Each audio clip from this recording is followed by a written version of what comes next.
So ಇನ್ನು ಮಂಗಳೂರಿನಲ್ಲಿ ಇದೇ ಥರದ ಒಂದಷ್ಟು ಪರಿಸ್ಥಿತಿ ಉಂಟಾಗ್ತಾ ಇದೆ. ಕೆಲವೊಂದಷ್ಟು ಅವಾಂತರಗಳು ಕೂಡ ಸೃಷ್ಟಿಯಾಗ್ತಾ ಇವೆ. ಅದೃಷ್ಟವಶಾತ್ ನೋಡಿ, ಇಬ್ಬರು ಯುವಕರು ಇಲ್ಲಿ ಬಚಾವಾಗಿದ್ದಾರೆ. ನದಿಯಲ್ಲಿ ಕೊಚ್ಚಿ ಹೋಗ್ತಾ ಇದ್ದಂಥ ಇಬ್ಬರು ಯುವಕರನ್ನ ಈಗ ಸಿನಿಮೀಯ ರೀತಿಯಲ್ಲಿ ಬಚಾವ್ ಮಾಡಿದ್ದಾರೆ. ಇಬ್ಬರು ಯುವಕರು ದಕ್ಷಿಣ ಕನ್ನಡ ಜಿಲ್ಲೆಯ ಬೆಳ್ತಂಗಡಿಯಲ್ಲಿ ನಡೆದಿರುವಂಥ ಘಟನೆ ಇದು. ಸವಣಾಲು ಗ್ರಾಮದ ಹಿತ್ತಿಲಪೇಲ ಕೂಡುಜಾಲು ಬಳಿಯ ನದಿ. ಸೊ ಇಲ್ಲಿ ಕೆಲಸಕ್ಕೆ ಅಂಥೇಳಿ ಹೋಗ್ತಾ ಇದ್ದಂಥ ಸುಳ್ಯಾಡಿ ನಿವಾಸಿ ಸಂಜೀವ್ ಮತ್ತು ಸತೀಶ್ ಬೈಕ್ನಲ್ಲಿ ನದಿ ದಾಟುವಂಥ ಸಂದರ್ಭದಲ್ಲಿ ಕೊಚ್ಚಿ ಹೋಗಿದ್ರು. ಬೈಕ್ ನದಿ ಬದಿಯಲ್ಲಿ ಸಿಲುಕಿದ್ದ ಹಿನ್ನೆಲೆಯಲ್ಲಿ ಹೇಗೋ ಪಾರಾಗಿದ್ದಾರೆ. ಅಲ್ಲಿದ್ದಂಥ ಸ್ಥಳೀಯರು ಕೂಡ ಕೊನೆಗೆ ಅವರನ್ನು ರಕ್ಷಣೆ ಮಾಡಿ ದಡಕ್ಕೆ ಸೇರಿಸಿದ್ದಾರೆ.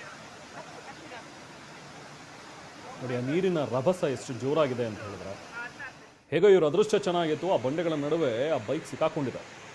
ಹಾಗಾಗಿ ಇವರು ಮುಂದಕ್ಕೆ ಕೊಚ್ಕೊಂಡು ಹೋಗಿಲ್ಲ. ತಕ್ಷಣಕ್ಕೆ ಅಲ್ಲಿದ್ದಂಥ ಬಂಡೆಗಳು ಅದನ್ನೆಲ್ಲ ಹಿಡ್ಕೊಂಡು ಮತ್ತೆ ಮೇಲೆದ್ದು ಬಂದಿದ್ದಾರೆ.